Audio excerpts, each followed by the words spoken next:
everybody. It's 7 o'clock. Okay, it's 7 o'clock, so let's call the meeting to order. Debbie, please note attendance. Okay. All right, everybody, please join me in the flag salute. I pledge allegiance to the flag of the United States of America and to the republic for which it stands, one nation, under God, indivisible, with liberty and justice for all. Okay, first item up is our consent agenda. Do I have a motion for approval? Move for approval. Okay, a second? Second. All right, all in favor, please signify by saying aye. Aye. Aye. Opposed? Motion carries. Okay, at this point, we'll open our hearing for the 2018 and 19 fiscal year budget. Andy, do we ask for comments now, or do we, the folks will comment during the audience with visitors time? I usually ask for comments on the budget first, but patrons could comment on either audience with visitors. Okay, yeah. So if anybody would like to come address the board about the budget, now is a good time. Oh, and while we do that, let me, go ahead, Sarah. Shut the door. Sure. I don't know, are your mics on? I think they're on. Or you're not on the mic. Okay, so I'll read this. Welcome to the regular business meeting of the Silver Falls School Board. We are glad you are here and welcome you to address the board at this time. Please be certain to sign in before you present. In order to ensure equity among speakers, the board will limit remarks to 3 minutes per individual. If a group of 3 or more wishes to appoint a representative to speak on its behalf, the board will extend the time for remarks to 5 minutes. A second audience with visitors will occur later in the agenda, specific to discussion and action items of this meeting. And we got some cards for you. It's short tonight. Okay, Sarah. Thanks. Sarah Weitzman, Silverton. I signed in the back. Oops. Let's try that again. Thanks. I just wanted to make a comment tonight as a taxpayer, community member, parent, and alumni. My statement is for the taxpayers watching at home and behind me, as I assume you will adopt this budget. The budget has money in it to bring back music to Mark Twain Elementary School, but instead we are adding $148,846 to hire more unlicensed staff as educational assistants. The budget has money in it to fund music at Scotts Mills, yet we are spending $40,000 on field improvements when that could be something that possibly the Silver Fox Foundation could easily fundraise for. We have a large reserve. I tried to find the percentage that Mr. Nielsen said the other night, but I couldn't, so maybe Tom could address him after that and tell us what the reserve is percent-wise. But it's large. And with thoughtful consideration, we probably have enough money to fund music curriculum for all of our schools. While the budget committee doesn't have purview to change programs, you as a board do have the power to influence decisions related to programs via revenue and expenditures. It's disappointing to me as a member of the community and taxpayer who attended both the budget committee hearings, and also reviewed the documents that even after thoughtful questions were asked, no changes were made, nor did you meet your board goals of maintaining staffing and maintaining programs. Thanks. Thank you. Okay, anybody else?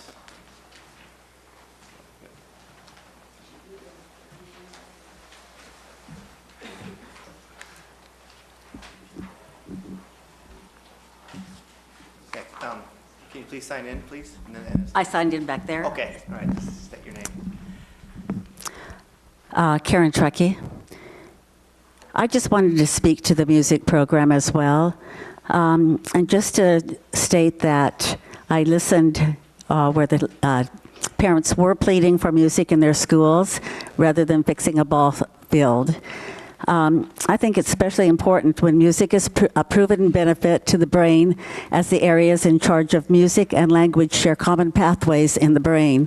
I've looked it up and I've read several articles on it. There is evidence that suggests that children who take music lessons will do better on certain kinds of tests, especially around reading and concentration. Playing an instrument engages particularly every area of the brain at once. thus improving many areas associated for a lifetime improvement of the brain. Therefore, children who can afford music get yet another advantage over those who do not get it in school. Thank you. All right, thank you.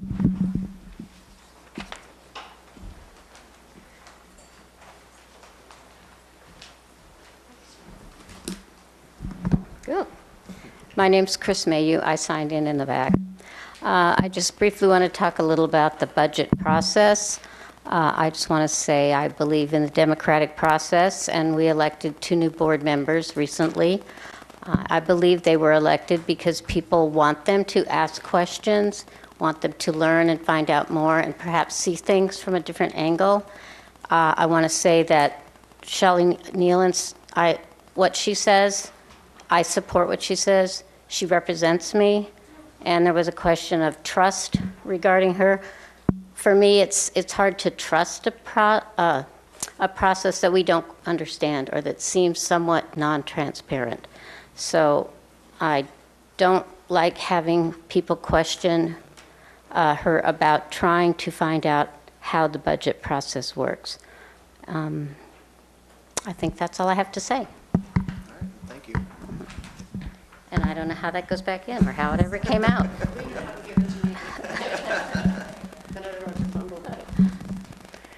Hi, my name is Karen Garst. Did you sign in?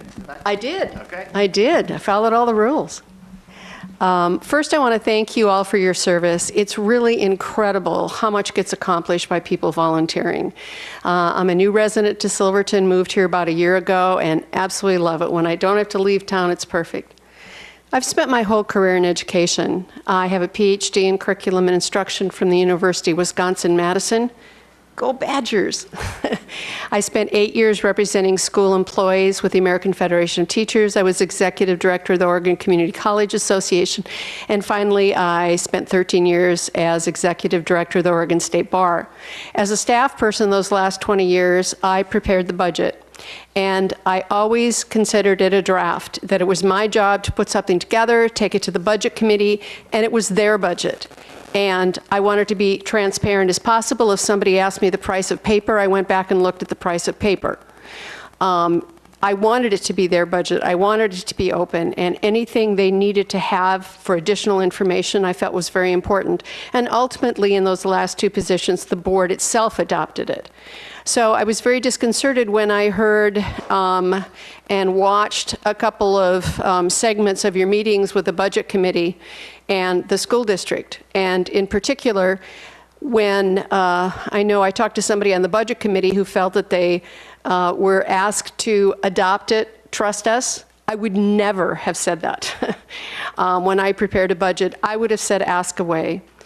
And when Shelley Nealon made a comment that she had heard comments from constituents that there was some concern about the administration, she was lambasted. That was totally inappropriate. What should have been said after that? The first question is, what are those concerns? How can we deal with them? And I think it's very important for you as elected officials to acknowledge that there may be concerns and deal with those concerns rather than shutting them down. Thank you. Thank you. I was confused by your statement that the first part could only be on a budget item. I would like to speak to the process also, if I can, please. That was my main reason for coming. Is that where we're at? Is that appropriate? I'm trying to think of the, I mean, yes, it's about the budget, so. Yeah, you may want to see if there are other people from the audience that would like to speak first before people come up a second time. Yeah, that makes sense, yeah. Anybody else, would anybody else like to address the board?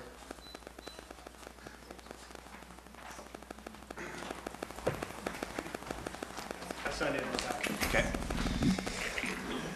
Aaron Cook, 515 West Main Street. I'm also the current chair of the Silver Falls School District Budget Committee.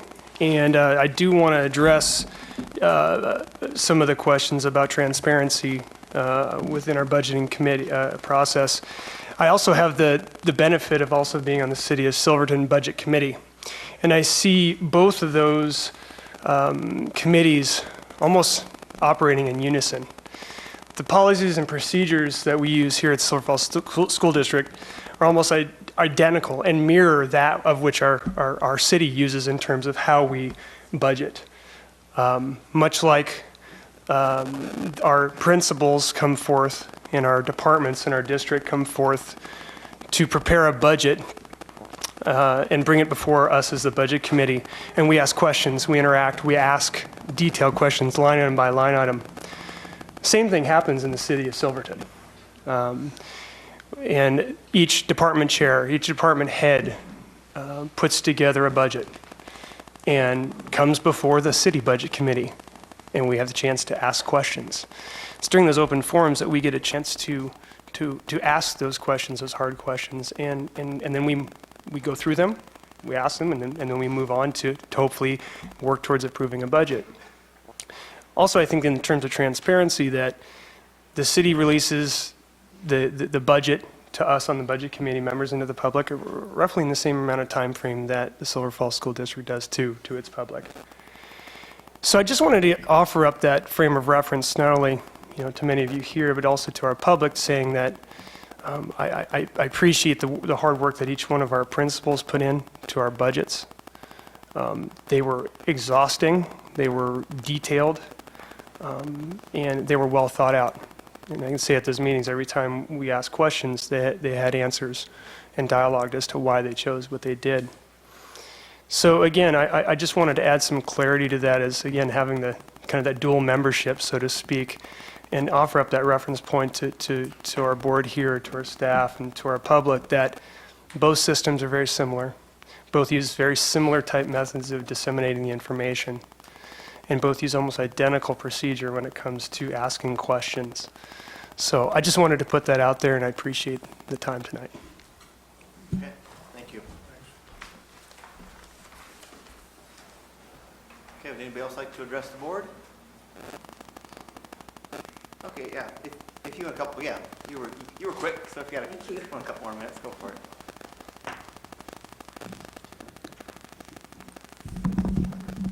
My name's still Karen Trekkie. I did watch a school board meeting and a budget meeting to the extent possible due to the sound going out on the video, so I apologize if there's any information I don't have. I did see two members, I believe his name was Charles Baldwin, and of course Shelley Nealon, who indicated with differing words that they felt more analysis should go into the review of the budget before voting to approve it. Only Shelley was asked if she did not trust the administration. She tried to explain, but was continually interrupted. I agree with Baldwin and Nealon. The role of the budget committee should not be just a stamp approval. That would make the committee superfluous. I also believe, and I looked it up by the way, I also believe that to say the administration cannot be trusted, she's really saying it means that no one can be expected to know all of the beliefs and values of a large community and all at the same time. That is why we have a school board and budget committee, so that they can work together to determine the best answers to ensuring the benefit for the children and for the tax dollars invested. Thank you. Oh, the budget committee has a huge responsibility to review the proposed budget to ensure that it reflects the goals and objectives of the school board.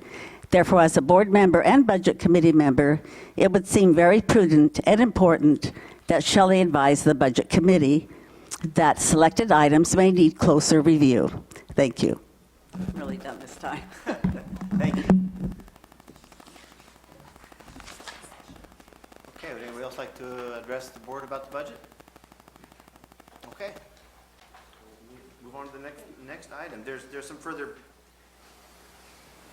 audience with visitors. So our next item is our student representatives, Brooke McCarty and Joy Paradis. No, they're playing basketball. Brooke is actually... Brooke graduated, so that's a typo, and Joy's playing basketball right now. So that would be... So we'll just leave that for next time. I guess now it's our second audience, so just an official audience with visitors, and that would be open to any topic that you like. Make sure I'm getting that right. Okay.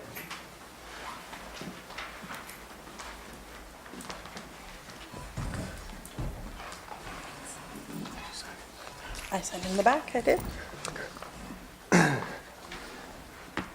So I'm Katie Gardner, and I'm a community member. I'm a mother of 4 kids who all have gone through, or in the process of going through, Silver Falls schools. I'm also the Victor Point Parent Club Secretary and the new president-elect for next year. I've also served on the district enrollment work group for the 2017-18 school year, and we're just here to share with you tonight.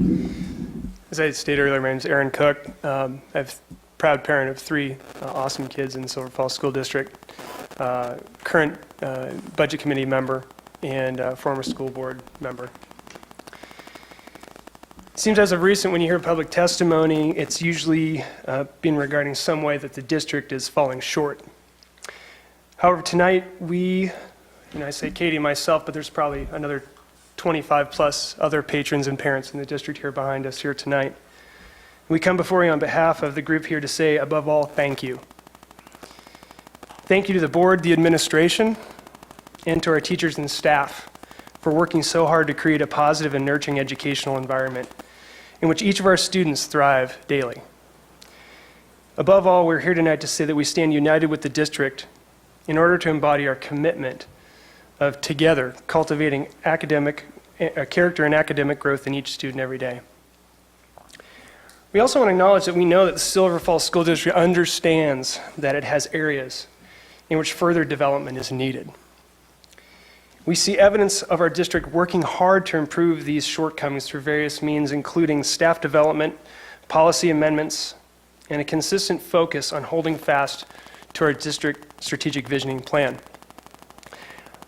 However, the past several months, we have witnessed a small group of patrons continually calling into question these efforts and even the integrity of our district. We believe many of their concerns to be exaggerated and unfounded. Therefore, we ask that you continue to weigh any public commentary against what we know to be fact about this district: the high graduation rate amongst our students in all demographics, strong state test scores, numerous extracurricular activities and successes, and above all, our amazing administrators, teachers, and staff who pour their lives into our kids each day. This year, we've had the privilege of attending and watching our children participate in numerous school functions across the Silver Falls School District. We have personally witnessed our dedicated administrators, staff, and board members attend events and give their time to these extracurricular activities.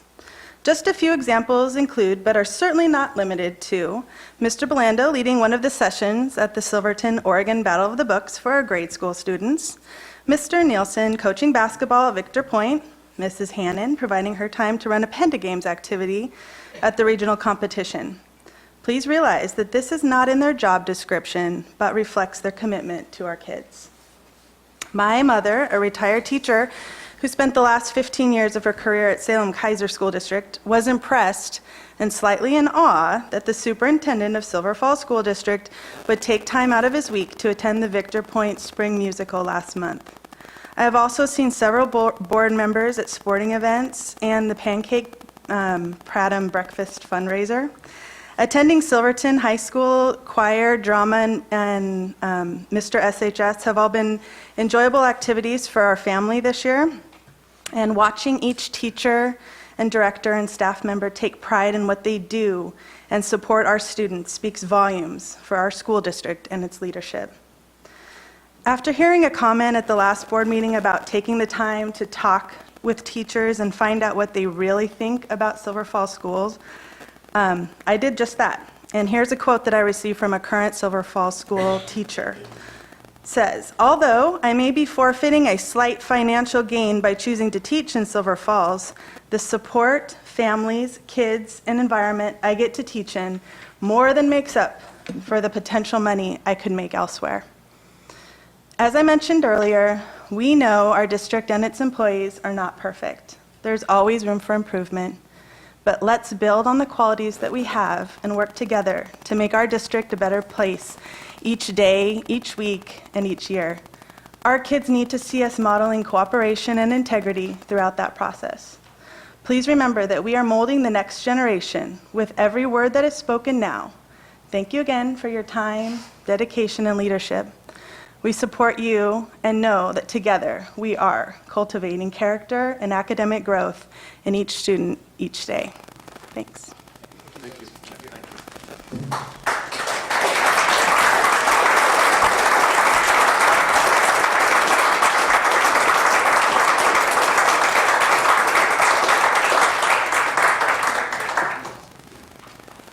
Would anybody else like to address the board at this time?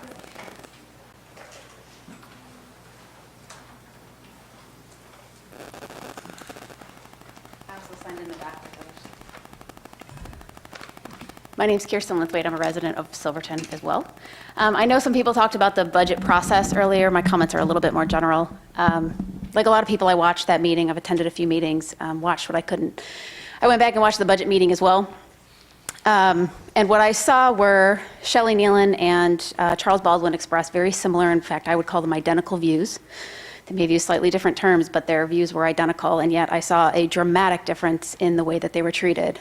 Shelley was berated with questions, while Charles was thanked for his comments. And I will tell you that it's possible that those comments, or those differences in treatment, were based on past working relationships, and it's also possible that those were complete blatant sexism. I can't say either way, but I can tell you that as a woman who has spent 20 years in engineering, what looks like sexism usually is, even if it's carried out unconsciously. I would also recommend, based on what I saw, that if the district has not, that they also explore doing unconscious bias training for all district employees. Thank you. Thank you.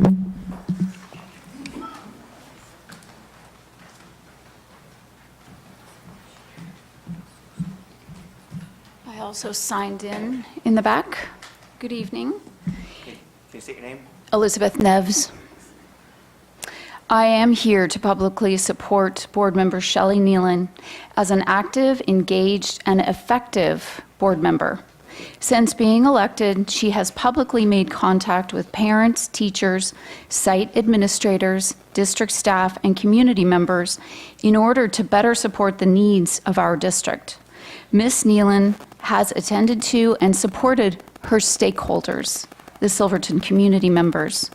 As a board member, these are her duties, as well as one of the most important duties, to ask courageous questions. Both Charles Baldwin and Shelley Nealon asked courageous questions at the May 10th budget meeting related to passing a budget with no actuals and based only on trust. Yet only Mrs. Nealon was the target of Aaron Cook's, budget chair, comments. During that budget meeting, Mr. Cook used opportunistic and manipulative tactics to put words in Mrs. Nealon's mouth. Aaron Cook accused Mrs. Nealon of saying she does not trust the site principals. Mrs. Nealon tries to set the record straight during that meeting, but she is overshadowed by Mr. Cook. Mrs. Nealon, in fact, if you watch the video, stated that the stakeholders mentioned above, teachers, parents, community members, had communicated to her that they had questions and maybe needed more clarification. She never stated she did not trust site administration or the administration. The evidence for her statements are found in and around the 3-hour mark in the May Budget Committee meeting. So after that, some of the tactics used were then again opportunistically used to spin this narrative further in an unprofessional and frankly embarrassing proclamation made by Steve Nilsson. Since trust and accountability are so important right now, I feel if you watch that video, you will see that Mrs. Nealon communicated her concerns based on listening and exploring ideas with her stakeholders. I challenge you as a board to examine the evidence and the tactics used to discredit both Ms. Nealon and anyone who dares go against the authority. You are the gatekeepers of this process, and we, your stakeholders, are asking you to do your due diligence. Again, personally, I think that Mr. Cook and Mr. Nielsen should issue a public apology. That's my opinion. Thank you. Thank you.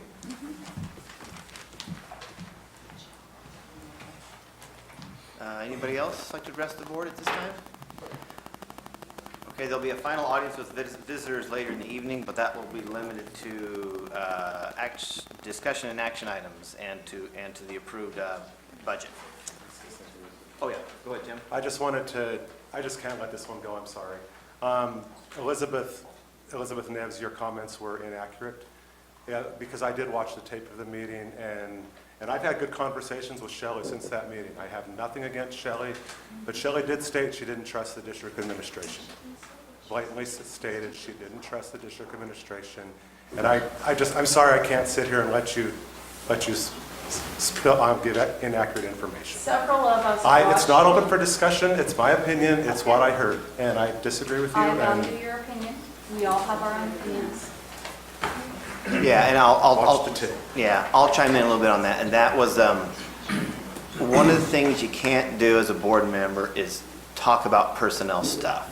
We have one employee, and the comments, I felt that they were directed to a sweeping accusal of the administration. So that was, it's kind of like a red line was crossed. And I've had good conversations with Shelley too, and you know, Shelley's great. We're working things out. When I first come on the board, yeah, I did some things like that too. So we're doing great. Everything's coming. I feel everything's fine. And, you know, Charles stated some stuff and some stuff he was frustrated with, but I watched it, but he didn't. There wasn't that personnel red line that was crossed, and so that's what I challenge you to watch the piece where Mr. Baldwin clearly states, "I'm going to pass the budget, but you have given me no reason to trust you."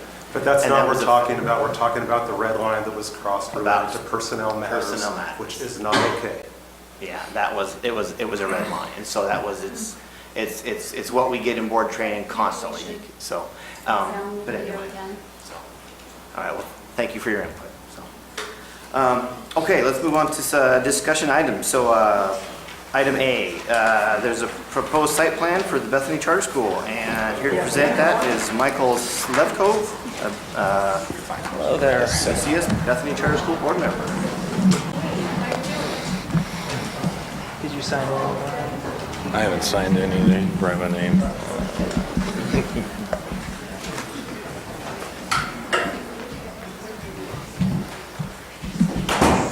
I'll let you sign. Cool. I'll go ahead and introduce myself. Bethany Charter School board member, board president, resident, and Silverton alumni. And here with a friend, Brian. I'm Brian Rose, born and raised Silverton, went through all the schools, and involved with Bethany Charter.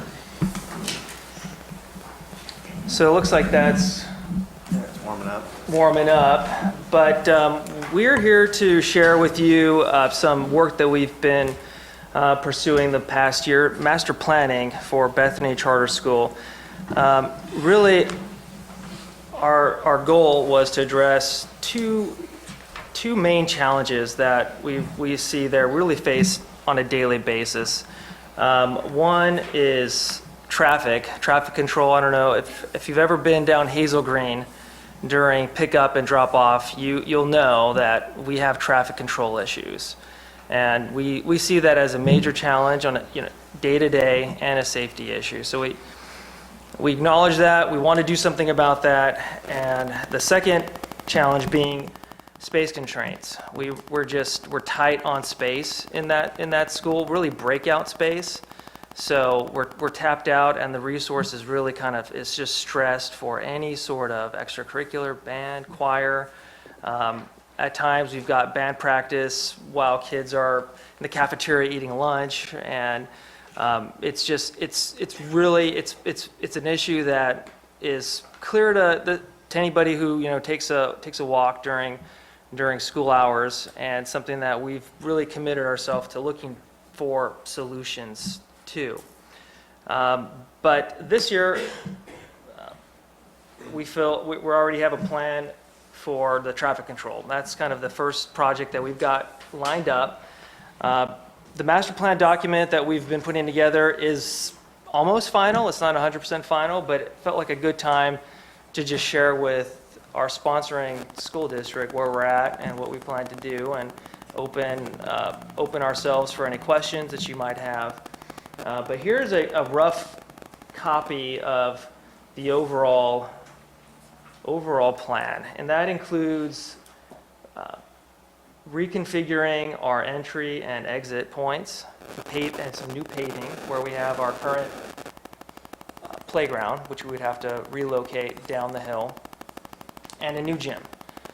So phase 1 is the traffic, and phase 2 is a new gym that is an ambitious plan, we think, we realize, we recognize, but we also know if we don't try to pursue something this ambitious, this sort of grandiose, that we know it'll never happen. So we're in the planning phases right now, and next would be the funding phase.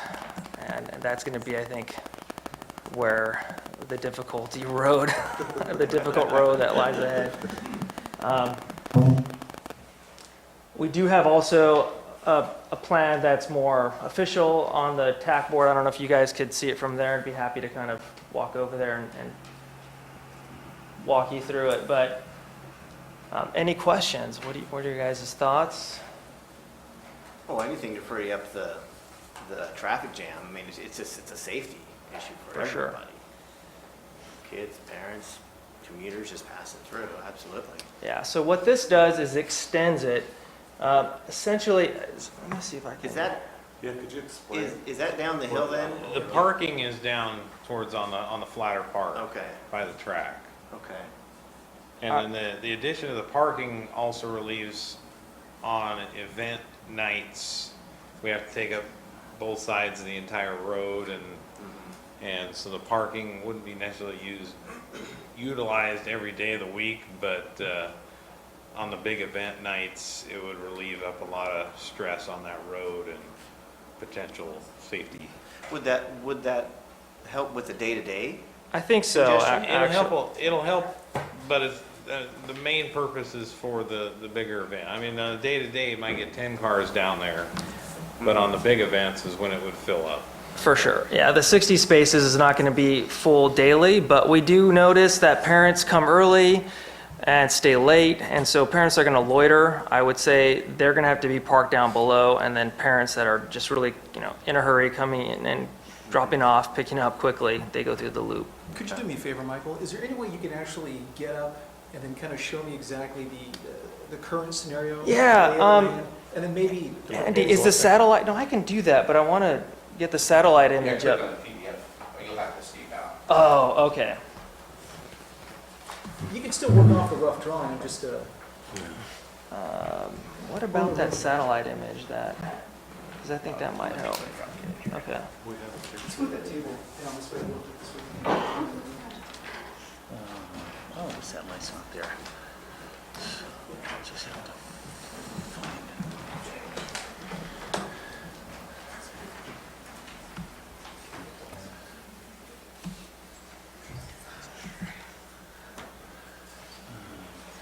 We could just go to Google too, because that's where I got that. Yeah, well, I got it right here. Sorry about this, Mr. Chair. Should be the top one on the map. Yeah. Cool.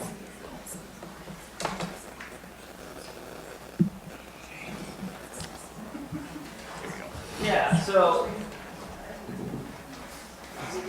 we need a stick.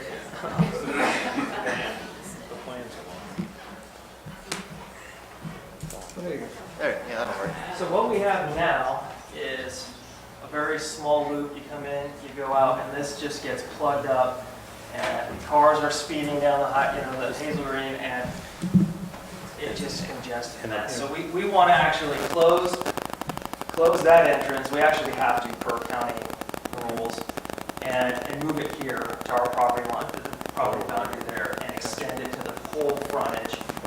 And then bring asphalt down to where the grade starts to drop a little bit past, and then transition from asphalt to gravel and put in a gravel parking down below, mainly for event parking, but also I think it'd be used to some extent during the week. But then our current bus spot.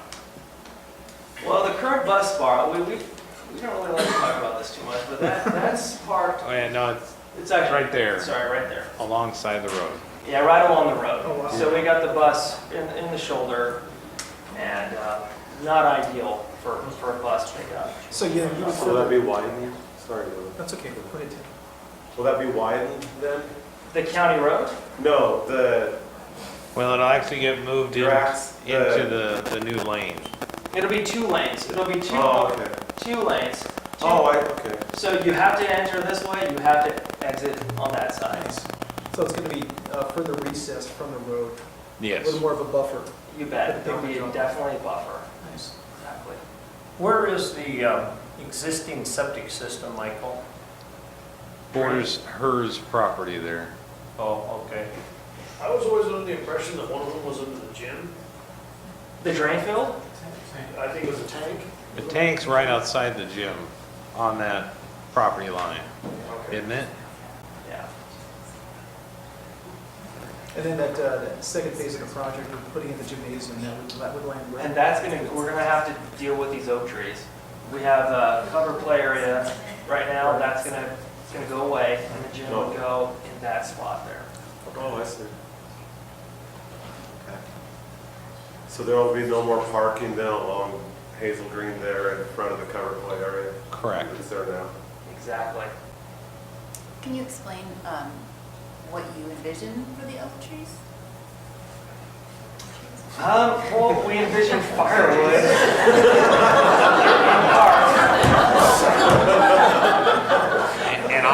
An opportunity to replant smaller trees. I really love trees. I don't want to see that happen, but they are so big. A lot of them are dying, and even the structure that's there now, you can barely see it. But there is a 40 by 40 structure underneath those trees, and there's a hazard there too. We've had large limbs fall. We would propose to keep as many as possible. But we would need a buffer to that building because if this building gets paid for, it's going to be something we want to be there for the next 50 years plus. And we know that having a tree too close would just degrade the life. With the parking phase 1 would include? Would not impact the trees. So your vision is, you're visioning seeing some of the trees come down, not all? That's Okay. right. And we really need to study that and get probably more stakeholders, more players involved with that to know exactly, are there heritage trees there? I mean, do we have restrictions? Can we do what we want to do? Right. Yeah. What's your timeline on the parking thing and the out in front there? We currently have bids and we're pursuing that this summer. Oh, good, okay. Go ahead. I was just going to ask maybe if you would explain the role of the board in this situation, because charter schools are very confusing for a lot of people. They have their own school board. They act somewhat independently, but Silver Falls School District, I'm assuming, is the landlord here, and that's what might make the difference. Sure, I can chime in a little bit. Yeah, so you are the owners of this property, and ultimately, if there was something of concern to you, you would have the authority to say no. However, I've had a number of conversations with Michael to this point, as has Lauren Stanley, who's in the audience this evening as well, if you have any questions about that site. But our agreement with Bethany Charter School is that the Bethany Charter School Board is responsible for the maintenance and upkeep to the property, and so this actually would fall under their essentially their responsibility to improve the property. It's on their dime. And while the school district would have to be a partner when it came to permitting and allowances and so forth, because ultimately it is the school district's property, it would be something that the charter school would fund entirely. I think from a parking, traffic flow, access and improved safety standpoint, I think their phase 1 especially is of is really well thought out. And I think Lauren would agree with me on that. They do have, I think, very high aspirations for an additional gymnasium there, and it may very well happen. I just don't know what that could look like, and I think as a school superintendent, I would recommend that you have some additional conversation about what that means to the site, because when it comes to addition of buildings, you will likely have an impact on your charter agreement with the school. They have a certain maximum capacity at this point, and while I know the intent of the charter school is continue and maintain their enrollment, I think that's an important conversation for you to have before that phase 2 would begin. Yes, for sure. Yeah, thank you. So phase 1's a go, it sounds like. You're moving forward with That's correct. Okay. As long as you don't have any problems. No, I'm glad to see you guys doing this. Something needs to change.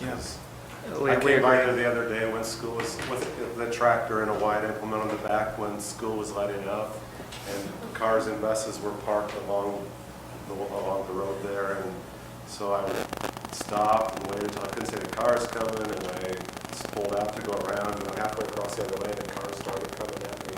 So thank you for doing this. I appreciate the support. Yeah, it's definitely needed. We're excited. Yep.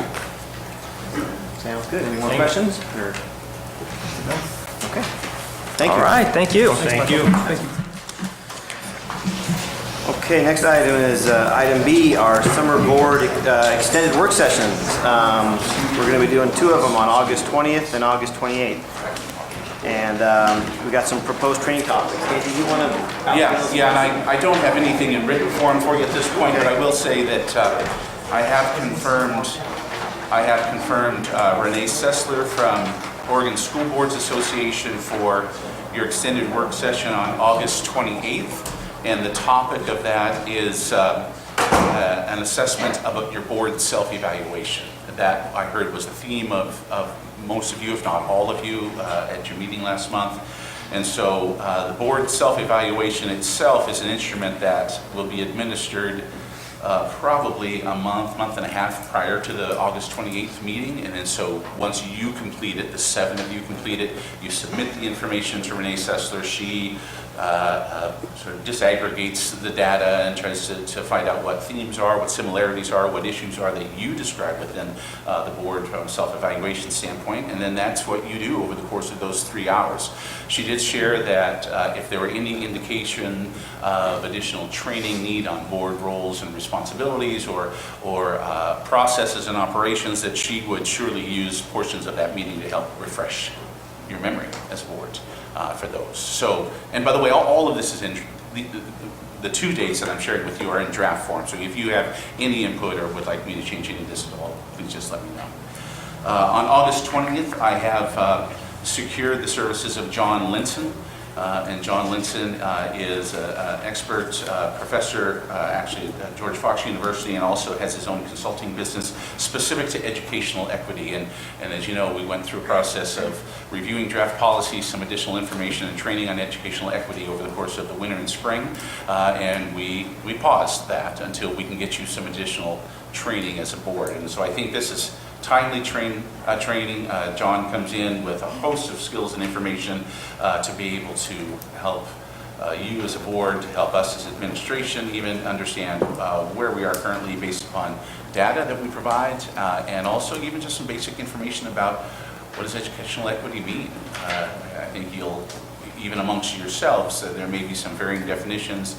I know there are some varying definitions even amongst the public, so I think this is a really good opportunity for you to have a first-rate consultant come in and share a few hours of time with you about that specific topic.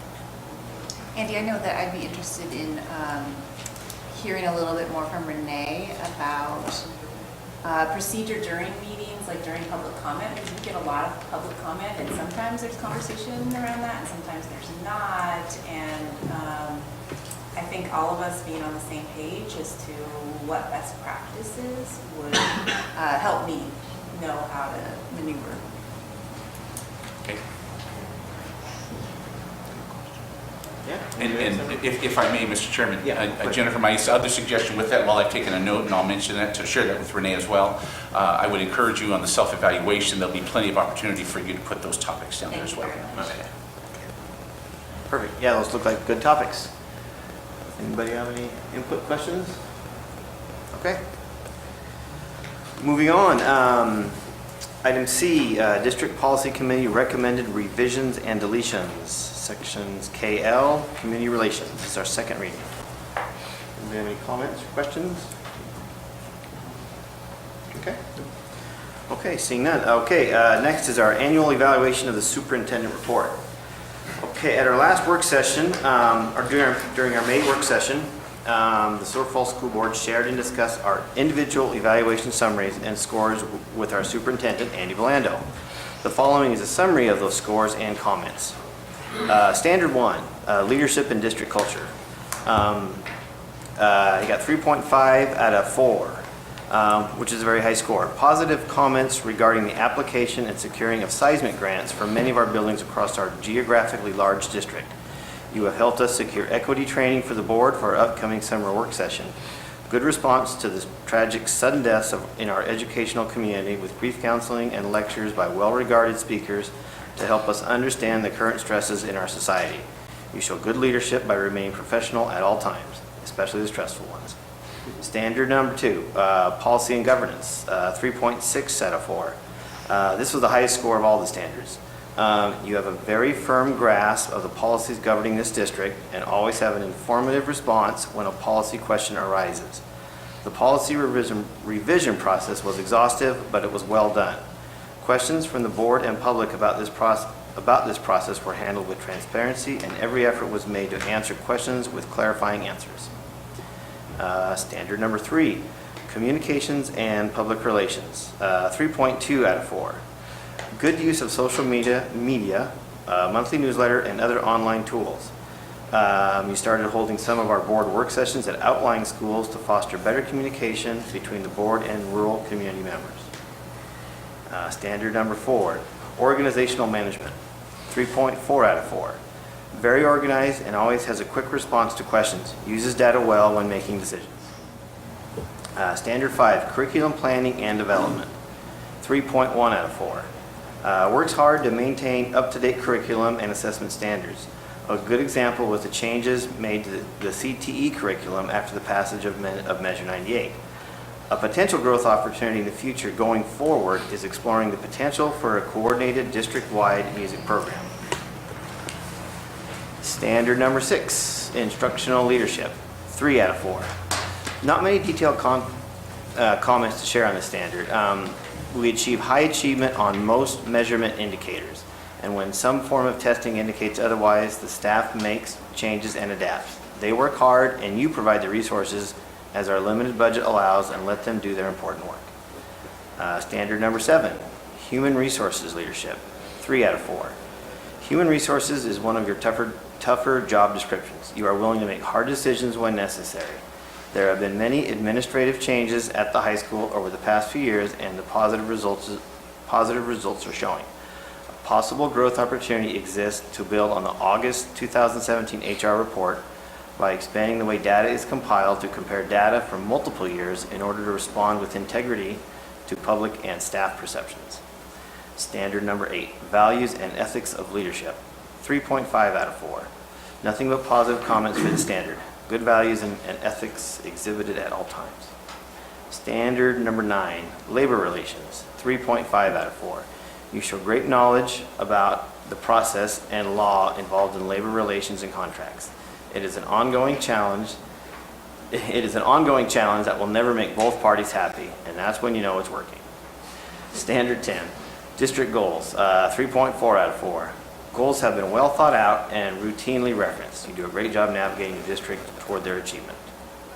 And that's all the standards. And you do a great job for the children and parents of the Silver Falls School District. Thank you for your service. Thank you very much. Sure. All right. Anybody have anything they'd like to add? Okay. Thank you.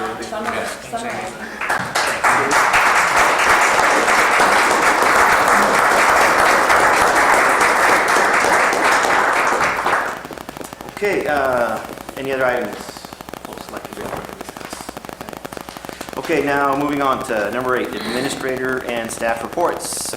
First up is the Silverton Middle School seismic project update for Andy. Andy? Yeah, I'll give you an update. I may tap into Lauren Stanley a little bit because he's been meeting with our engineer for this project. And as we shared last month, we actually discontinued our services with the first CMGC construction manager general contractor because that contractor wasn't able to get the project within the guaranteed maximum price. As a result, I believe it was important for us to go to the second contractor, which is Woodburn Construction. Have a conversation with them, and actually over the course of the last month, Lauren has had a couple of meetings with Woodburn Construction and our ZCS Engineering, and based upon information as recent as today, is that Woodburn Construction is confident and has already demonstrated a number of ways to do this, is confident that they can get this project at or very close to the guaranteed maximum price that we're expecting for this project. The caveat to all of this is that we are likely talking about project completion between October and March. And so like I shared with you at the last meeting, there will be on-site construction, but in order to do that within the $1.5 million grant that we have, that is an outcome that we're going to, would have to endure. I'm going to recommend, as part of my comments here, and it's an action item later in the meeting, is that you approve Woodburn Construction as the CMGC for this project and moving ahead. And again, there's very low risk to that, other than you could incur costs for the services that they would put into it if they aren't able to get it to a guaranteed maximum price. At this point, though, based upon the knowledge what Lauren and I have received, is we believe that Woodburn Construction is going to get you at or very close to that.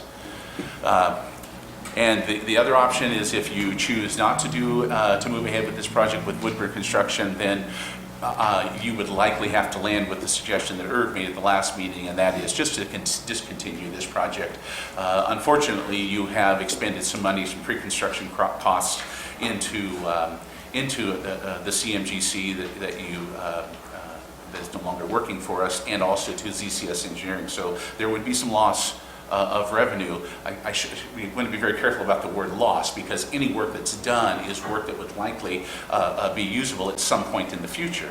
But there's no guarantee that we would get access to the grant in the future now that the cap is raised to $2.5 million, and it could be 2, 3, 4 or more years out before we'd ever be able to even access those dollars. So at this point, I'm recommending that you move ahead with Woodburn Construction, which would allow them to do additional pre-planning work to really zero in on how much this project will cost, and move ahead with this project. You have an adaptive administration and staff at Silverton Middle School, and I'd sure hate to give up $1.5 million for a project that we could get within budget. We just need to move ahead a little bit further to know that with certainty. What was your discussion like with Mr. Davison about doing it during school? He's as adaptable as we need to be, and the largest concern, two actually, one is the potential disruption to use of the restrooms in the gymnasium, because those are the primary restrooms for that side of campus. And the other is a creative means of getting students through the gymnasium to get from the 6th grade classrooms, which is outside, to the James Street side of the campus. There's only one hallway, and that hallway is through the gymnasium. So the Woodburn Construction and ZCS Engineering also believe that we could likely maintain that over the course of the majority of the time in the fall, putting some emphasis on times like long weekends, maybe parent conference weekends, and even Christmas or winter break, so that we can do any major work that would seriously impact the gymnasium at a time when no one is there. So all of those options are there, but I know that's a little bit more than you asked in your original question, but Mr. Davison is willing to be as flexible as possible to get this project done. I guess that's my concern in thinking about this is the supervision of the children during passing time seems like it might be a real concern. So that's my only hesitation. I hear your points on getting it done, but that's just a little hesitation. If I can defer to Lauren just for a second. Lauren, you mind coming up here? The majority of the work in the gymnasium would occur structurally inside the locker rooms and reinforcing the mezzanine. There wouldn't be a lot of work, let's say, along that hallway that goes from one side of the gym to the other. Is that correct? That's correct. It's mostly under the mezzanine, the upper gym. So there's a lot of work, CMU walls in there, reinforcing those walls, because currently they're basically freestanding walls and they're not really attached to the ceiling, etc. So those areas would be the areas where we more than likely impact and have some loss possibly in school. I've already met with Woodburn Construction, told them, listen, these are the only restrooms we have for this whole wing of the building, as well as the modulars for the most part. So it's very important that we keep these open and we have the triangle plan. We work in those areas hopefully over Christmas break, like Andy says. There is some significant work in the upper gym on the south wall. So there's a little bit of work up there. The upper gym area might be impacted for some time, but we completely changed the way this project was designed. And now we're actually putting a complete new cap, new trusses, everything that's actually going to go on top of the existing roof. And basically that's going to tie all the walls together. So most of that work can be done. We're not really impacting the existing roof structure. So we're saving a huge amount of money there. And that's kind of how we're getting it into budget. They also redesigned a lot of the work around the way the walls are attached to the footings. Originally they were going to do a lot of trenching. They've come up with a different method where we can actually core and use some epoxy and rebar and actually come up with the same structural strength to tie those walls in, but far less impact on the facilities. So we've gained a lot of ground, really. I'm pretty impressed. These guys have already done a lot of work with the engineers to try and get this within budget and been quite creative, and so far it's looking pretty good. So they're putting essentially another roof on top of the roof? Yes. Okay. How much higher is that going to be? There's going to be about 5 to 6 foot of space in there. So the elevation is going to go up another 5 feet? Yes. Okay. And it accomplishes the same seismic solutions that we needed was with the first plan? Yes. That seems like a lot of load up there. So the existing trusses are just going to stay there? Correct. And they're going to add more? That's a lot of weight. That's what I thought, but they're engineers and they're saying it shouldn't be a problem. It's all going to work out and that everything pencils out. Structurally, it will be far, far better than it is currently. And so I was pretty impressed with that also. And the other thing is it allows us, we still have that space up there, because I was concerned about putting another roof, because that's what we were going to end up doing, was putting another roof. There's already 2 roofs on there.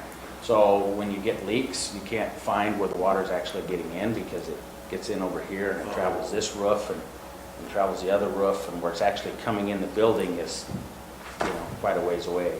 So this allows us to actually get up there and be able to get underneath the new roof and see if there's a leak, where it's at. And Lauren, this also allows us to avoid full abatement of the existing roof. The abatement of asbestos in that roof itself was over $90,000. No, it was $180,000. Oh, sorry. Sorry. Yeah, no, that was a huge cost factor. So it'll be capped and left in place. So, okay. Yeah, it's not impacting anything, and that's one of the reasons why this build over saved us obviously quite a bit of money, and I think it's going to look pretty good too. Okay. Well, that would be my only concern, and I was fearful that you were going to say that, because at some point we're going to have to deal with that asbestos.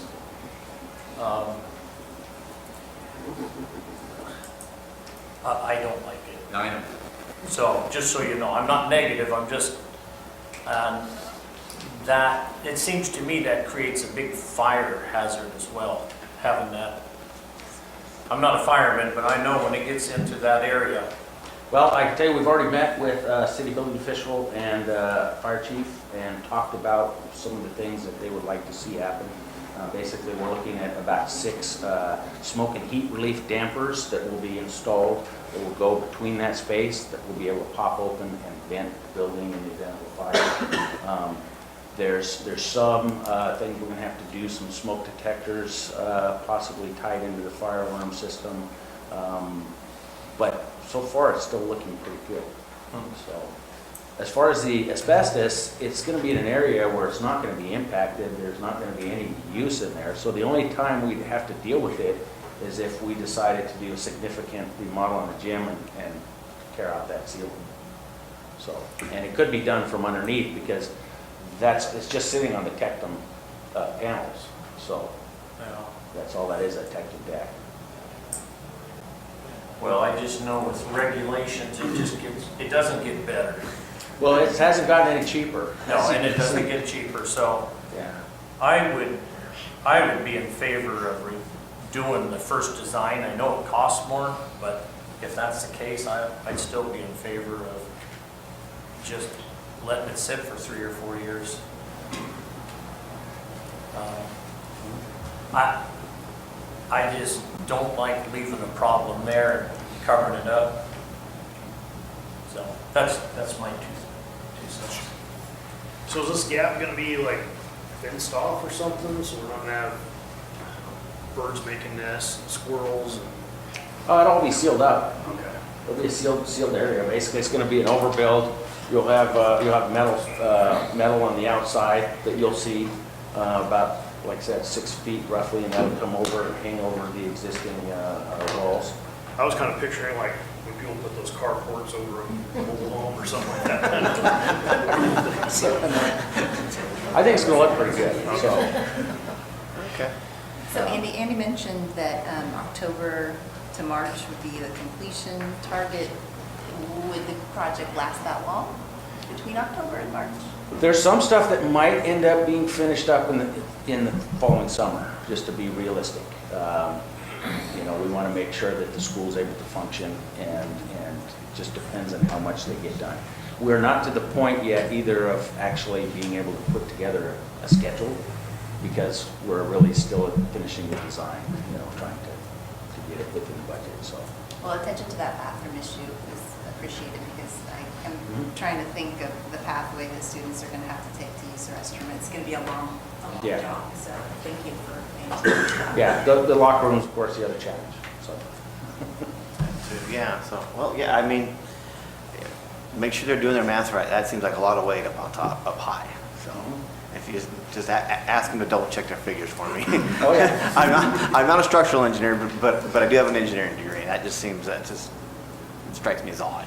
So that was my first thought too. Like they assured me that this is going to work, and it's going to be far safer in the event of a seismic. Good. Okay. All right. More questions? Thanks, Joel. Thanks. Anything more you'd like to share, Andy, about it? No, that's all. Okay. Very good. Okay, next financial report. Steve. Good evening. I've attached the May financial statements for your review. We are at 101.7% of budgeted revenue, and I anticipate we'll be at about 103% of budget at the end of June. We are fully funded with our state-provided part of the state school fund grant. We do still have some property taxes to come in June, as well as common school fund. But I have attached on the second page the updated state school fund estimate from ODE as of April 30th. So not much change really, but just a good reminder of kind of where things are at. And the reason that our revenue has exceeded forecast is primarily due to the fact that the legislature decided to fund at 50-50 over the 2 biennial years rather than the 49-51, which is what we budgeted 17-18 was the 49%. So that's just kind of shows how that all reconciled out. So, and the expenses for this time in May are right in line with budget, and of course we have our balance of contract payrolls in June, so it'll be heavier on the expense side and lighter on the revenue side for June, but everything's where it should be. So Thanks. Any questions for Steve? Okay, next item, Butte Creek School, Teresa Gerlitz will present.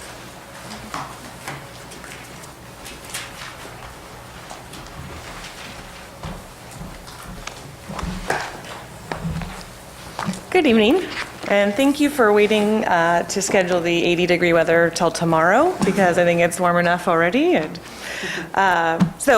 second report for Butte Creek, and I just want to add, even though nobody asked me, that Butte Creek was one of the seismic upgrade schools during the summer, and that construction was still going on in September and October. And I do have to say that Lauren in particular, and the district in general, does a great job, and the contractors. And so, while it isn't optimal, it can be done, and the guys are great. I mean, they start out the meeting with, up until, school started, our priority was to make sure that my work crew is safe, and then they said, forget that, they're number two now. My number one priority is that staff and students are safe, and they took it very, very seriously, and the kids, we have amazing kids and amazing staff in the school district, and they respond well, and, we're talking kindergartners that are out there right next to orange fencing having playground, at recess, and people are on the roof, and so, not ideal, but it does work for that outcome, so, okay. Closing that now. So at Butte Creek right now we're about 311 students, 41 staff members, and about 93% attendance. In regards to academics this year, we're excited to officially hire some teachers. Some were for temporary positions this year.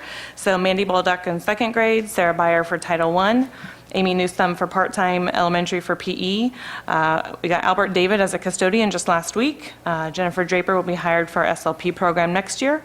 And we're still looking to hire our Russian language teacher, an assistant cook with Sue Ann, I think she's still here, and then middle school social studies.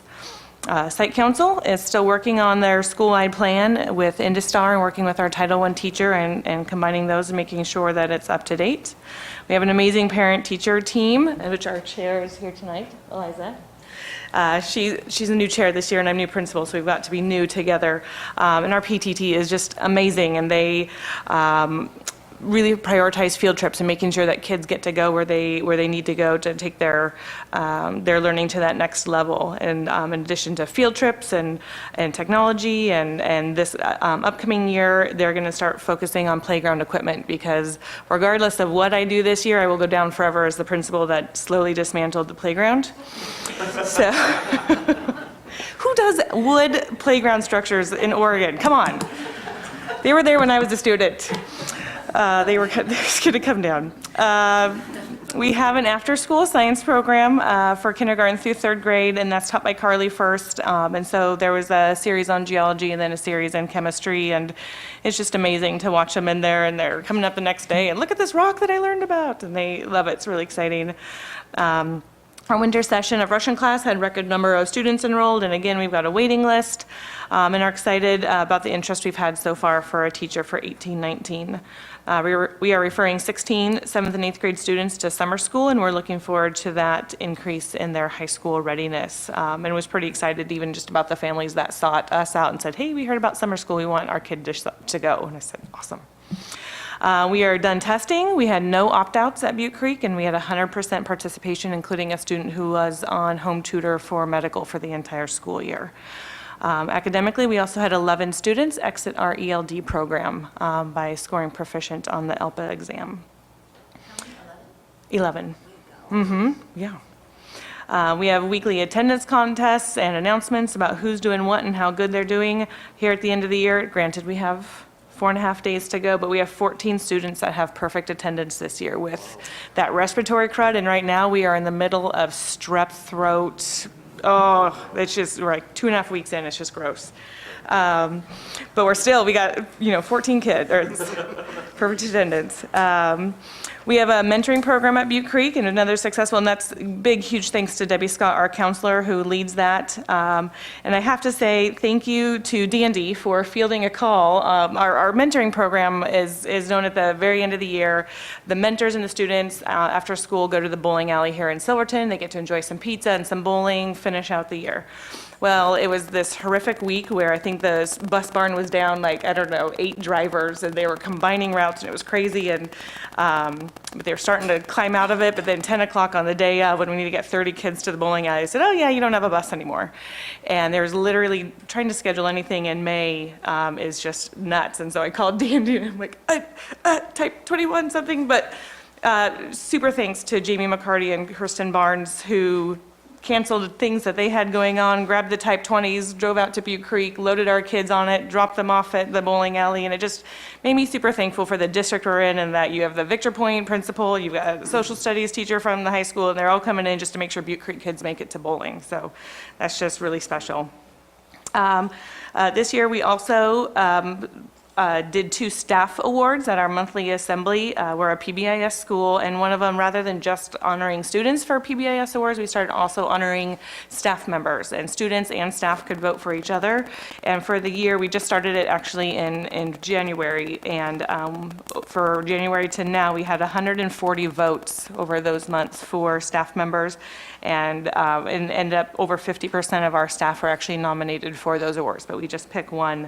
And then also, as we are continuing to pursue our green school initiatives, our green team 3 months ago decided to also start recognizing a green team staff member of the month for just their support and things that they're doing, and so that's been exciting. A couple of other highlights. We had an auction this year, which is an annual auction, and another record, raised over $18,000. Our Read Across America Day was a huge success. Robotics team went to nationals in Council Bluffs, Iowa, and then to the Worlds in Kentucky. Battle of the Books had a strong performance this year. Math Pentagames came home with 2 trophies. A variety of class field trips, including musicals up in Portland, Oregon Coast Aquarium, Oregon Zoo, Fort Vancouver, Shampooey Park. We had an outstanding jogathon with a 2nd grader very nearly taking the school prize for the most laps, missed it by 1 against a bunch of 8th graders. So we'll be talking to Mr. Cross at the high school about getting him connected for cross country. His mom's a runner, so what do you expect? No, it's all good. Kindergarten roundup. We are expecting a very large class. Had another family call today and run their address by us and said, yep, you're ours. So looking forward to that. We have kindergarten celebration coming up this week. We had 8th grade promotion Friday night, complete with a really amazing slideshow at the end where they've got the baby picture with their 8th grade picture, and with the daughter who's just finishing up kindergarten here in town. I'm going, oh my gosh, this is going to be me in a blink of an eye. We have field day coming up on Friday and a community picnic later that night, complete with dunk tank in case anybody wants to come sit in the wet seat. We are expecting, and again, thank you very much to Lauren, some construction this summer to address some drainage and hopefully some really significant smell issues in our building. And really want to thank Lauren for always picking up his phone when I call, even though he's got to be like, oh, girl, it's not again. So thank you, Lauren. We're going to continue our pursuit of green school initiatives and look forward to a new water fountain / water bottle filler, a milk dispenser, continue exploring the exploration of solar panels on our roof, and then the other small initiatives such as the Goose Box, which is GOOS, which means good on one side. So for example, these sign-in sheets, you could stick it in there and then you could still use that other side. We have an amazing yearbook teacher and yearbook staff that produced a really great book this year, and just I could go on and on and on. It's a very special place to be, and really excited to have the first year almost over. But it's just a wonderful school to be at, both as an alumni and as a principal. So thank you. Questions? Thanks. Yes. Sorry. Questions. Okay. All right. Thanks. Have a good night. Thank you. Okay, next up is Robert Frost School, Leslie Roach.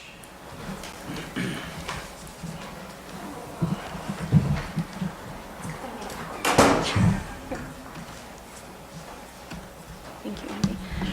Andy's pulling up my PowerPoint, which I emailed him this morning, so I didn't have to bring my own laptop. You get to push your own button. Oh, thank you.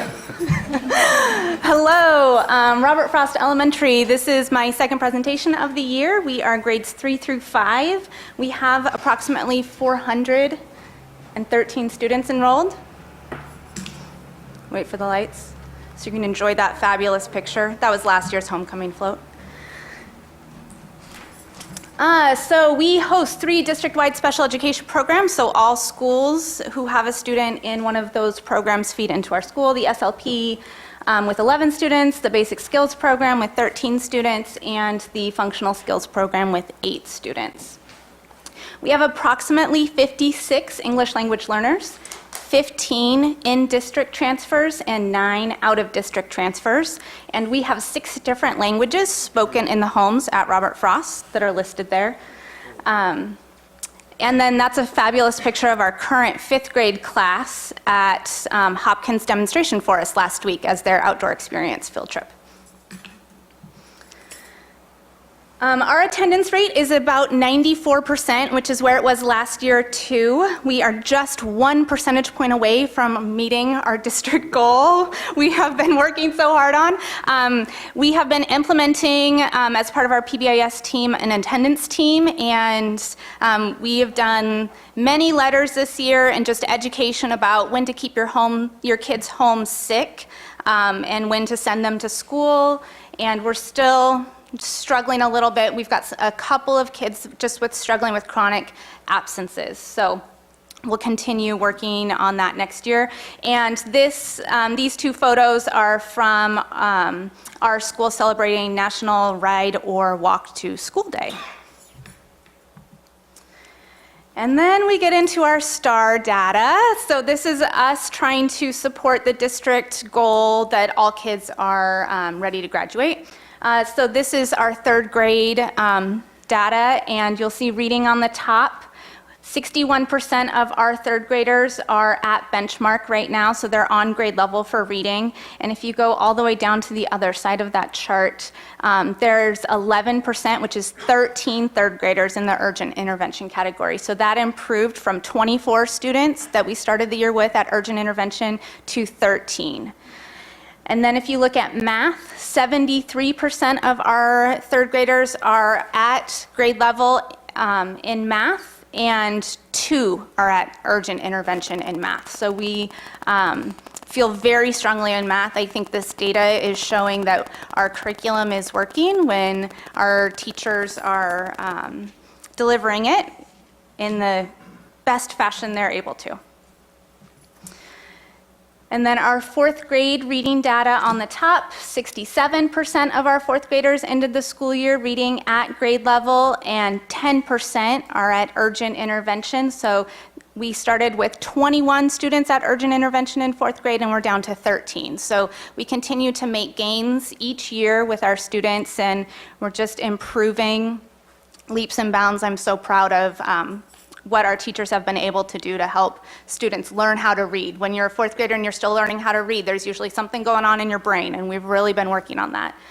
4th grade math ended at 72% at grade level and just 4% at urgent intervention. So again, you're seeing 5 4th graders at the urgent intervention level. That's a really huge number. I'm really, really impressed with our teachers and their ability to teach math. And then our 5th graders, 70% of our 5th graders ended the year at benchmark in reading, and that started out at 49% at benchmark. So that's huge gains for our 5th graders. And so they're all the way down at 4% of students at the urgent intervention range, which is 5 students. So we're sending on to the middle school who are still learning how to read. So that's a really huge number that we're really proud of. And then their math data is just as strong. 74% of 5th graders are at benchmark in math, and just 3%, which is 4 students at urgent intervention. So really impressive data. We're sending a strong academic group up to the middle school, and we feel we've really worked hard the last 3 years that they've been at Robert Frost to get them to be at grade level in these skills. So that's the end of Robert Frost. Questions? All right. Any questions for Leslie? Great. Great numbers. Yeah. Thank you. Thank you. My teachers are fabulous.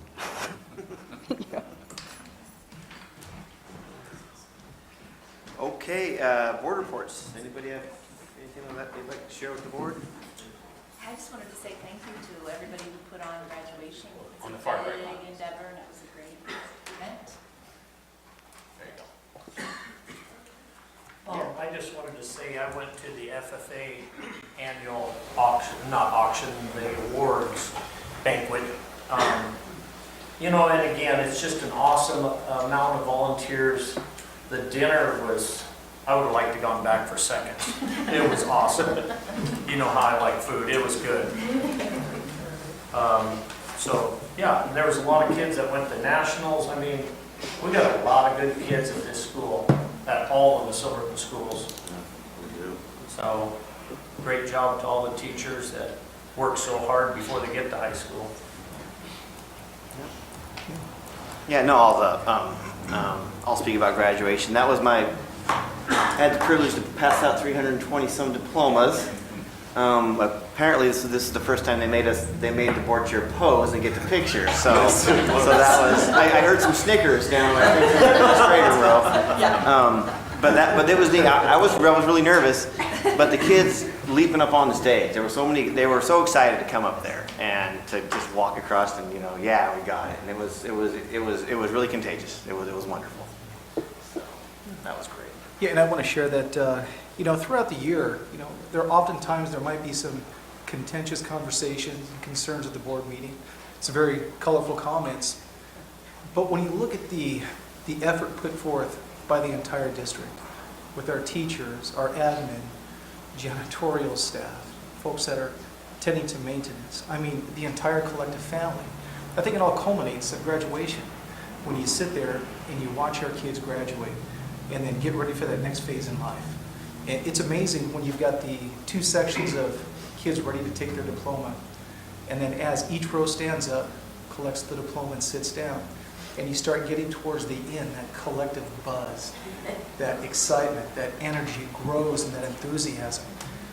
It's one of the greatest moments. I tell you what, if you ever walk in graduation feeling down about yourself, you're going to come out of there on cloud nine. It is one of the most amazing events I've ever been able to take place in. So I highly encourage you, even if you don't have kids or family in the district, go participate. It's amazing. We have just a phenomenal district. And so being able to participate and just be part of that graduation to me was just one of the highlights of my year. It truly was. It truly was. Yeah, thanks, Ron. Ditto, Ron. I think I've gone to every graduation since I've been on the board, and it's just, like Ron said, it's why we do what we do. It's why our teachers do what we do. It's why the board's here. It's why our administrators do what they do. And it's so awesome to see those kids accomplish their goals and walk across that stage. And you did a really good job, Tom. Yes. Smiling through the whole, everything. Yeah. They're smiling through the whole thing. Yeah, that was a running joke the whole weekend. Yeah. I didn't want to shake my hand. So, anyway, thanks. All right, any more comments? Okay, let's move on. Any new correspondence? We haven't really got anything. Okay. All right, here's our last audience with visitors, and this will be limited to discussion and action items and to the approved 2018-19 fiscal year budget. Anybody like to address the board?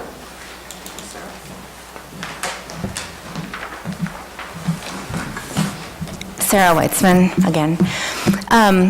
Katie and Aaron reminded me tonight that I give you guys a hard time sometimes, and I just wanted to say that I do forget to thank you for your time and service, all of you, but I am very grateful for all of the generous time and hours that you put in as elected officials and volunteers. But I also give you a bad time sometimes because we are good at a lot of things in our district, but we can be better, and I want to be the best. And I know a lot of people that I know want us to be the best, and my organization that I often speak of and represent wants us to be better.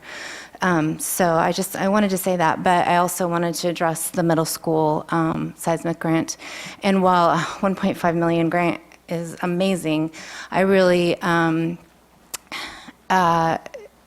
echo the concern that Irv has had, and also that in the long term and the future, which I know is coming up on your agenda in the fall to look at task force for facilities, do we really, really, really want to try and put our effort into trying to save this building? How long can we sustain this middle school with its split wings and Just, it's worrisome. And I know that you guys don't want to talk about a bond, and I know that you're scared of that, but it would be so much better for our kids in the future to have a great middle school where they didn't have to go across in the rain, or they didn't have to go to the gym for the bathroom, or they didn't have to worry about radon exposure or whatever, or asbestos abatement. I mean, the whole 9 yards. So it's just in my heart, just really pondering that, even though we need a seismic upgrade, what does that mean for the future? How long can we really sustain ourselves in that building? So, thank you. Thank you. Oh, anybody else?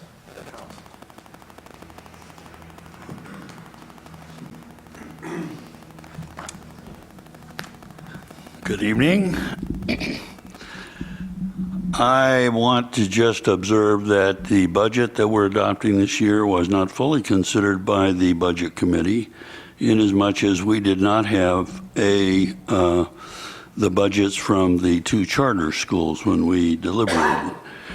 And that would be of no surprise. That was discussed at the Budget Committee, and Steve told us that we did not have budgets for those 2 schools, but we did adopt a budget without knowledge of the expenditures that are going to be made at those 2 schools, and that is an example of my concern about the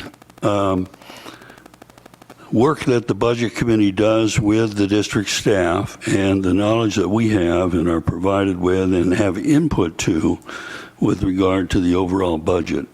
And it is my hope that this board, as the governing body of the district, will have greater use of its budget committee.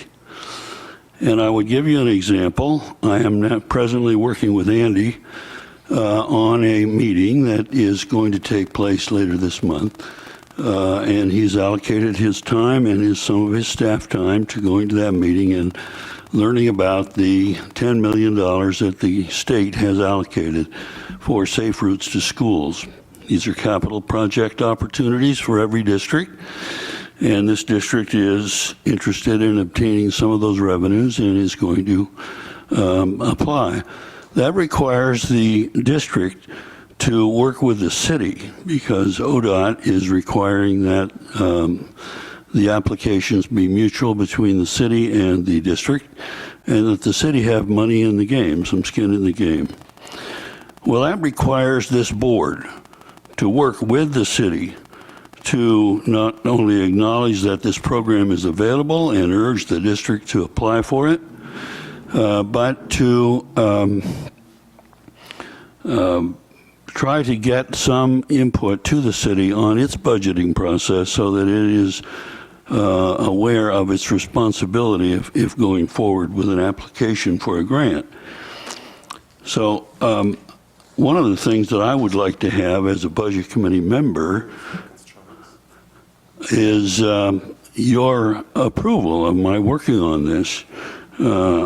Apparently you don't have the history of working with any member of your budget committee to assign them to projects like this. I took the initiative on my own without your permission, but I took it with the permission of the city.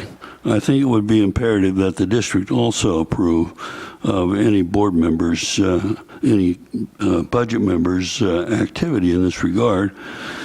And I'm a little confused about what responsibility you want from me as a budget committee member over the year. I understand you have 2 meetings at the end of the year, but what happens with the other 10 months of the year for me? And do you want to use my talents, or do you want to let them be idle and be a rubber stamp at the end of the year? I would hope that you would not take that course. Thank you, Charles.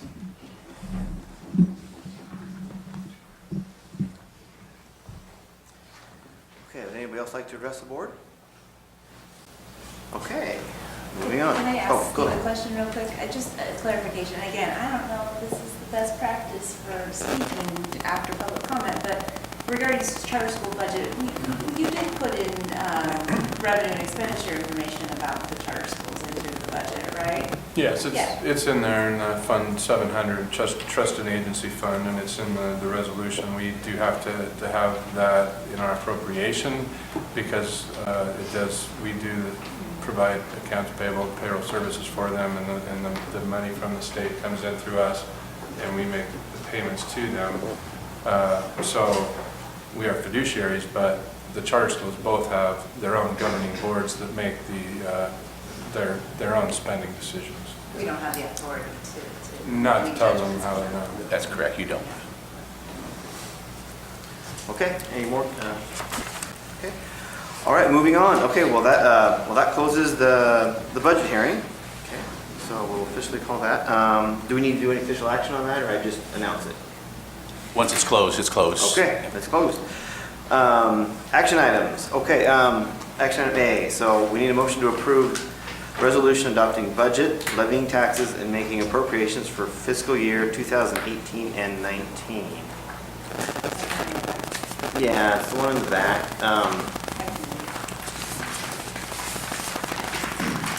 So be it resolved that the Board of Directors of Silver Falls School District 4J hereby adopts the budget for 2018-2019 in the amount of $64,240,000, I think that's an 8, Yep. $1,035. The budget is on file in the district office at 612 Schlater Street, Silverton, Oregon, 97381. Okay, we had a motion to approve that. Is there a second? I'll second. Okay, any discussion? All right, all in favor, please signify by saying aye. Aye. Opposed? Okay, motion carries. Okay, action item B is to approve the contract for employment for Superintendent Andy Blando. We had that in our packet. Do I have a motion? So, second? Okay, we had a motion and a second. Do we have any discussion? Okay, all in favor, please signify by saying aye. Aye. Opposed? Motion carries. Okay, action item C, consideration of construction manager, general contractor for seismic rehabilitation project at the Silverton Middle School. From the state, from the $1.5 million state grant funded. So is this, did we need any more? We're on with this then. So It will require your action to approve Woodburn construction. To approve Woodburn. Okay, got it. There we go. Okay, do I have a motion? So moved. Do I have a second? Second. Okay, all in favor, please signify by saying aye. I gotta have a discussion. Oh, very good. Sorry about that. Yeah. And I don't want Discussion, to- yeah. Only thing I want to clarify to the public is I don't have anything against Woodburn Construction. They're a great company here. So, Yep. I guess my thoughts on this, and I understand some of the concerns that are his concerns, but we have a $1.5 million seismic grant, and I would hate to see that go away if there's a way to make this work just as well as it was going to before.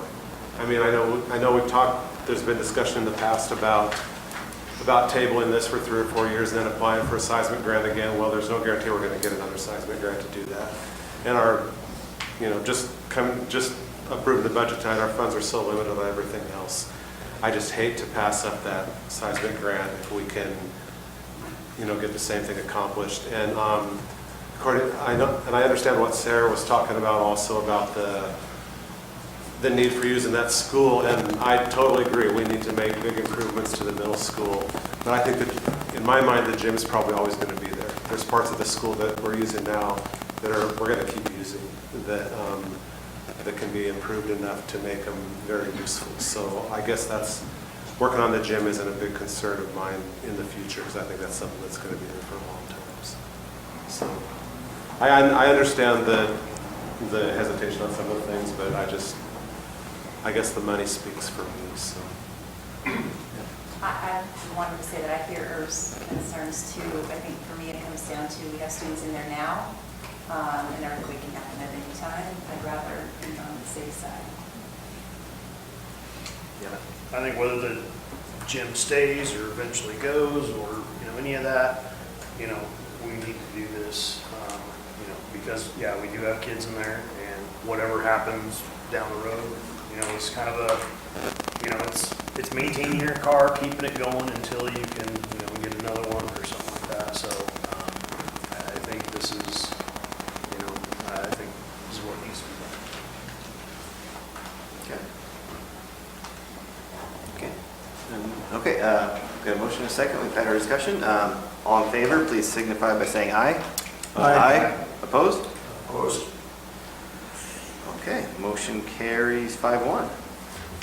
Okay, now we're going to we got two items for executive session. Excuse me, Tom, I'm sorry. Go ahead, Steve. You know, in looking back at the resolution, it's an all-encompassing resolution, but I just think for the record, it'd be good to state, you know, it's a resolution adopting the complete budget to make appropriations to impose the tax and categorize the tax. It doesn't need to be read verbatim, but I just think to make that those four items clear.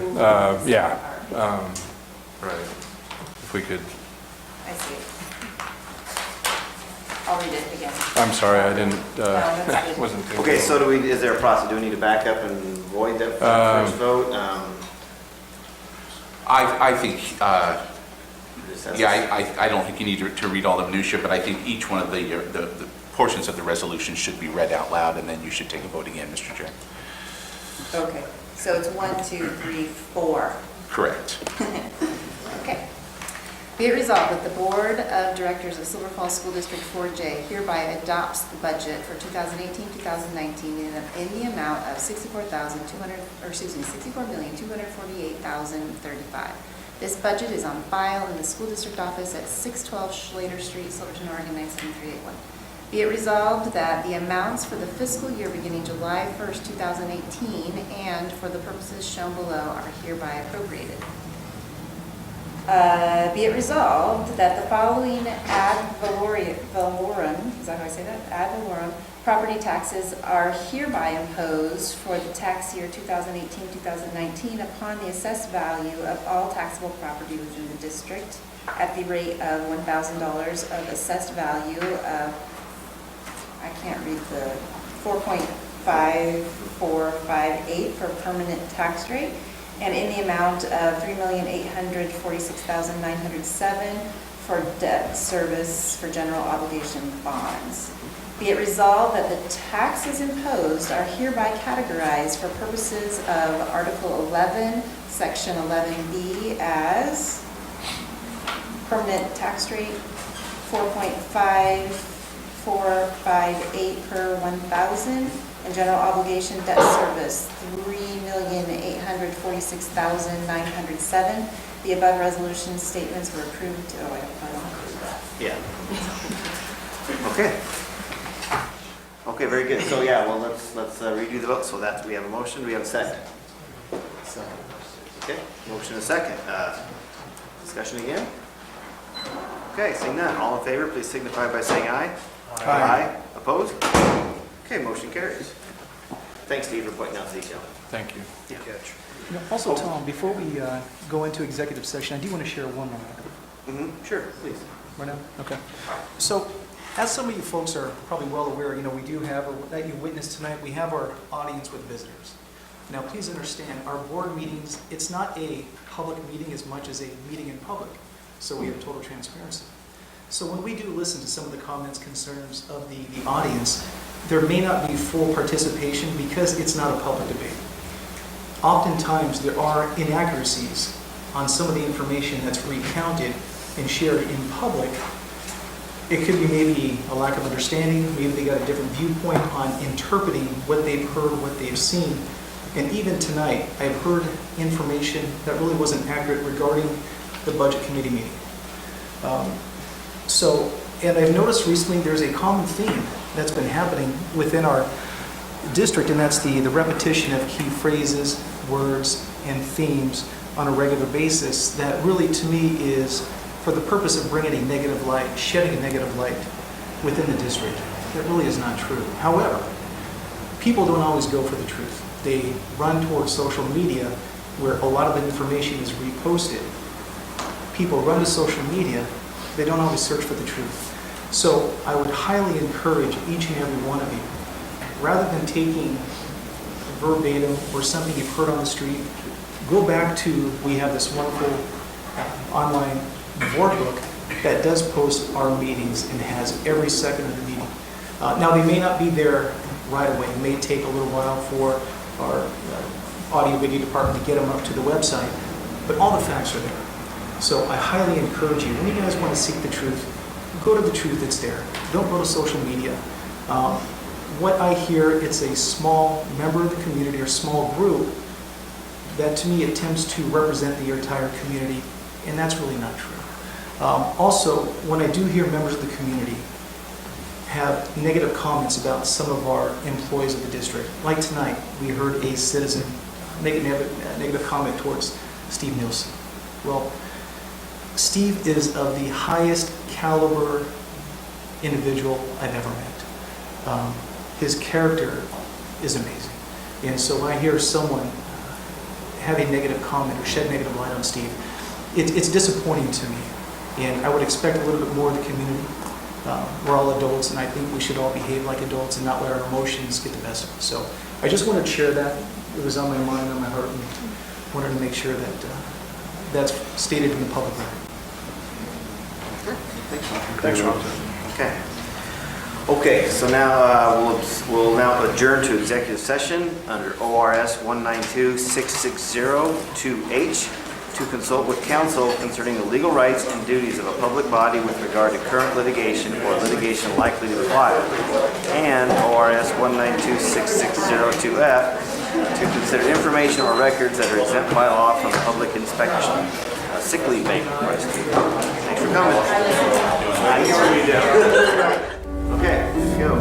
Okay, let's return to open session, and let's. Do I have a motion for consideration of a sick leave bank request?